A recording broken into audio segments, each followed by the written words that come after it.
الصلاة والسلام على سيد الأنبياء والمرسلين.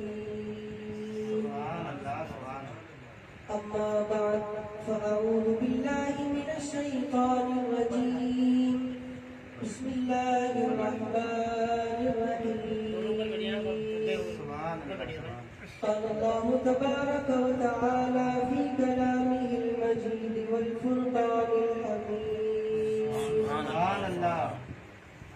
هل أتى على الإنسان حين من الدهر لم يكن شيئا مذكورا.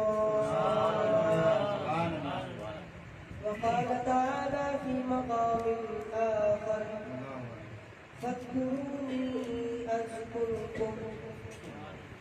صدق الله العظيم. وبلغنا رسوله النبي الكريم الأمين. الصلاة والسلام عليك يا رسول الله. الصلاة والسلام عليك يا حبيب الله.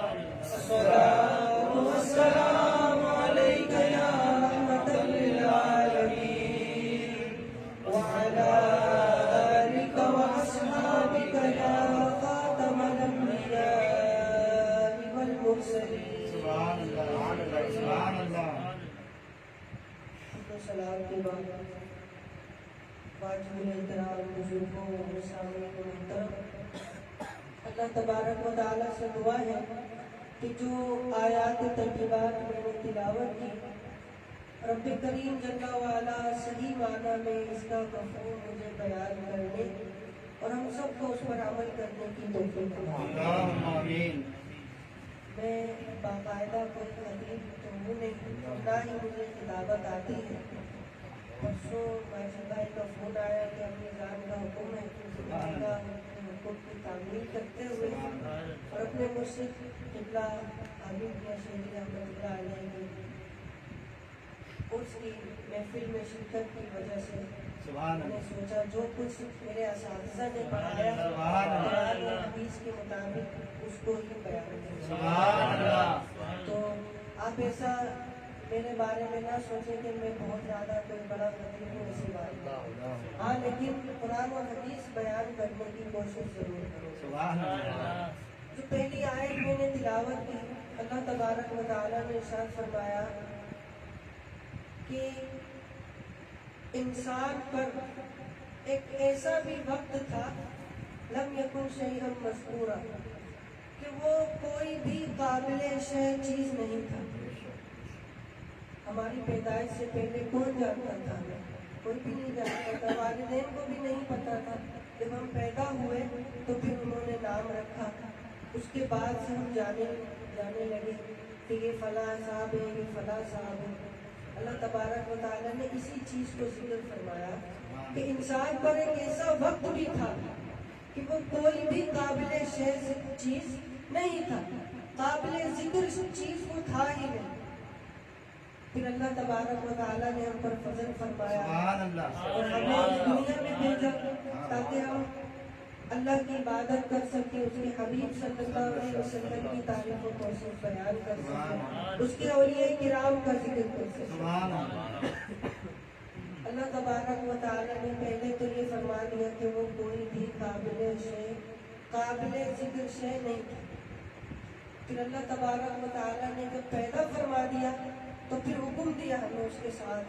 پیدا فرمانے کے بعد فرمایا فاذکرونی اذکرکم، کہ تم میرا ذکر کرو میں تمہارا ذکر کروں. پہلے تو انسان کوئی قابل ذکر چیز ہی نہیں تھی. پھر اللہ تبارک و تعالیٰ نے پیدا فرمانے کے بعد حکم دے دیا کہ تم میرا ذکر کرو، اس کا بدلہ میں تمہارا ذکر کر کے اب سوچنے کی بات ہے کہ ایک انسان کی اوسط عمر وہ زیادہ سے زیادہ 70 سال. آج کے دور میں زیادہ سے زیادہ جو اوسط عمر بیان کی گئی ہے حدیث میں بھی اس امت کی، امت محمدیہ علیہ صاحب السلام کی، وہ زیادہ سے زیادہ 70 سال. تو انسان 70 سال، اس میں سے آپ 10 سال 15 سال بچپنے کے نکال دینا، بالغی کے ہوش نہیں رہتا، وہ ایسے ہی لڑکپن میں گزر جاتے ہیں.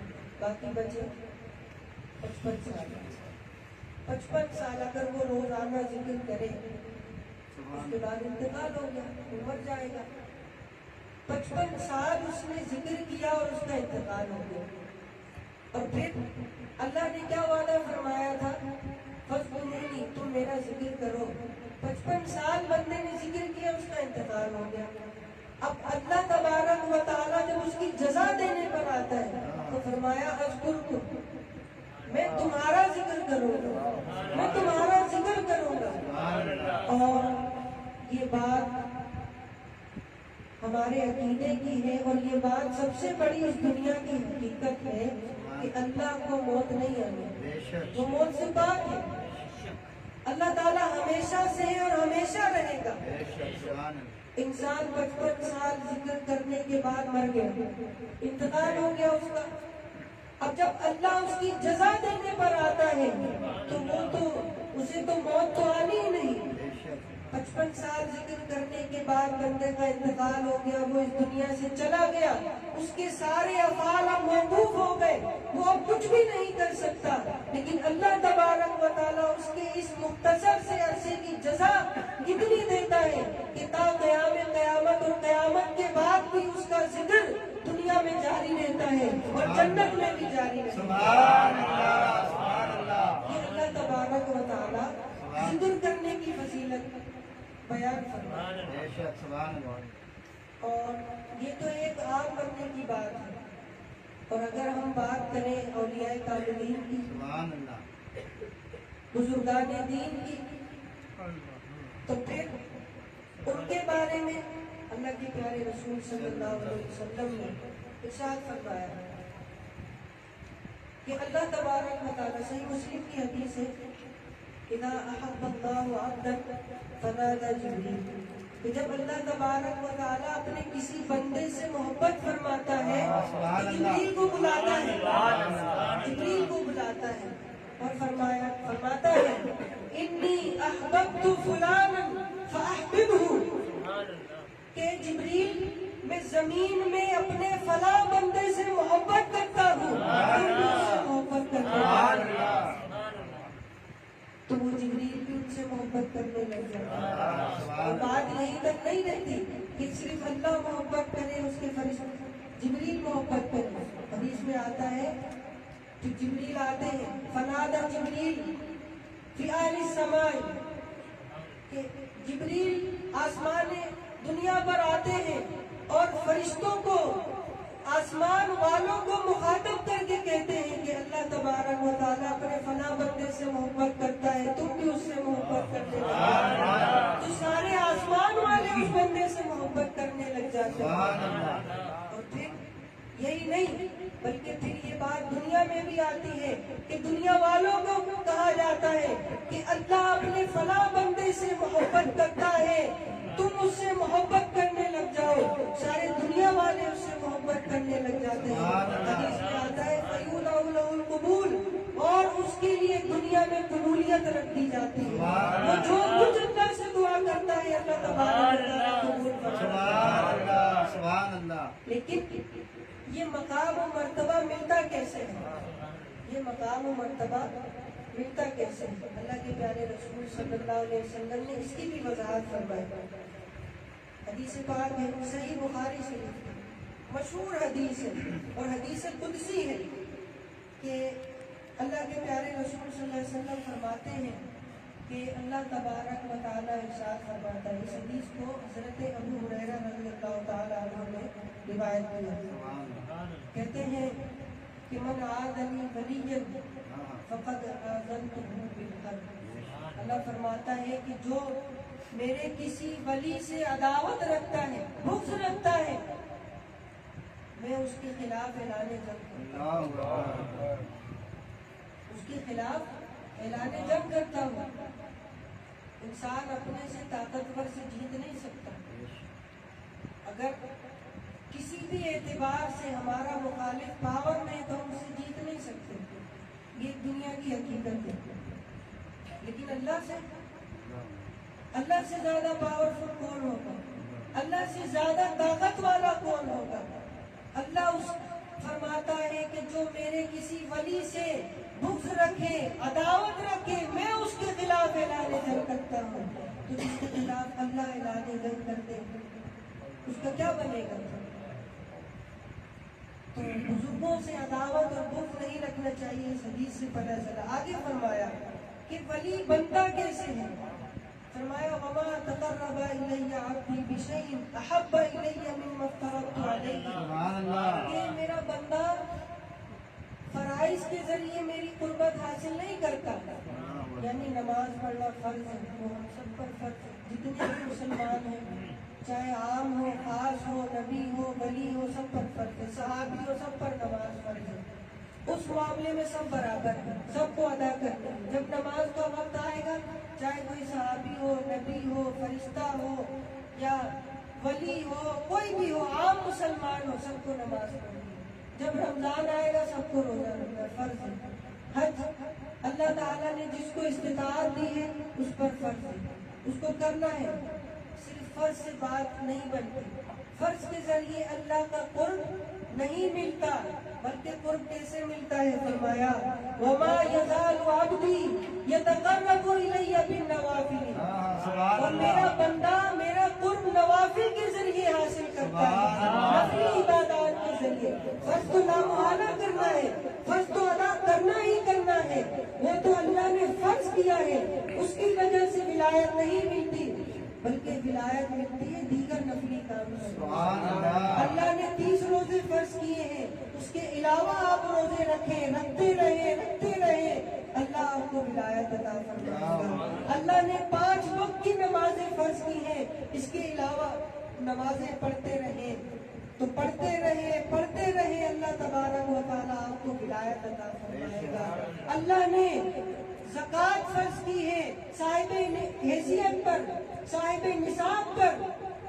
آپ اس کے علاوہ صدقات و خیرات کرتے رہے، اللہ تبارک و تعالیٰ اس نفلی صدقات کے ذریعے آپ کو ولایت عطا فرمائے گا. تو یہ ولایت حاصل کرنے کا طریقہ بتایا. اور پھر جب بندہ اللہ کا ولی بن جاتا ہے تو کیا ہوتا ہے؟ اسی حدیث میں اللہ فرماتا ہے فَإِذَا أَحْبَبْتُهُ. جب میں کسی سے محبت کرنے لگ جاتا ہوں نوافل کے ذریعے، جو میرا قرب حاصل کرتا ہے، میں جب اس سے محبت کرنے لگ جاتا ہوں تو اللہ فرماتا ہے كُنتُ سَمْعَهُ الَّذِي يَسْمَعُ بِهِ. میں اس کے کان بن جاتا ہوں جس سے وہ سنتا ہے. تو گویا اب اللہ کے ولی کا سننا نہیں بلکہ اللہ کا سننا ہے. اور فرمایا وَبَصَرَهُ الَّذِي يُبْصِرُ بِهِ. اور میں اس کی آنکھ بن جاتا ہوں جس سے وہ دیکھتا ہے. تو گویا اب اس اللہ کے ولی کا دیکھنا نہ ہوا بلکہ اللہ کا دیکھنا ہوا. اور فرمایا وَيَدَهُ الَّتِي يَبْطِشُ بِهَا. اور میں اس کے ہاتھ بن جاتا ہوں جس سے وہ پکڑتا ہے یا کسی کو کچھ دیتا ہے. اور فرمایا وَرِجْلَهُ الَّتِي يَمْشِي بِهَا. اور میں اس کے پیر بن جاتا ہوں جس کے ذریعے وہ چلتا ہے. گویا اب وہ اگر زمین پر چل رہا ہے تو اس کا چلنا نہیں ہوا بلکہ اللہ کا چلنا ہوا. اور فرمایا اور بات یہیں تک نہیں بلکہ فرمایا وَإِنْ سَأَلَنِي لَأُوتِيَنَّهُ. اگر وہ مجھ سے کسی چیز کے بارے میں سوال کر لے تو میں ضرور عطا کرتا ہوں. تو اس میں ہمیں یہ بھی پتہ چلا کہ اللہ والوں کے پاس جا کر دعا کروانی چاہیے کہ ہم دعا کریں، اللہ دعا قبول کرے نہ کرے یہ اس کی مرضی. لیکن ان لوگوں سے تو اللہ نے وعدہ فرمایا ہے کہ وہ جو سوال کریں گے میں انہیں ضرور عطا کروں گا. اللہ تبارک و تعالیٰ نے مبالغے کا لفظ استعمال فرمایا لَأُوتِيَنَّهُ. میں ضرور عطا کروں گا اسے. اور فرمایا وَلَئِنِ اسْتَأْذَنِي لَأُوتِيَنَّهُ. اور اگر وہ کسی چیز سے میری پناہ چاہے تو میں اس کو اس چیز سے پناہ عطا فرماؤں. یہ اللہ تبارک و تعالیٰ نے اپنے اولیاء کے بارے میں فرمایا. تو میں یہاں پر یہ بھی ایک چیز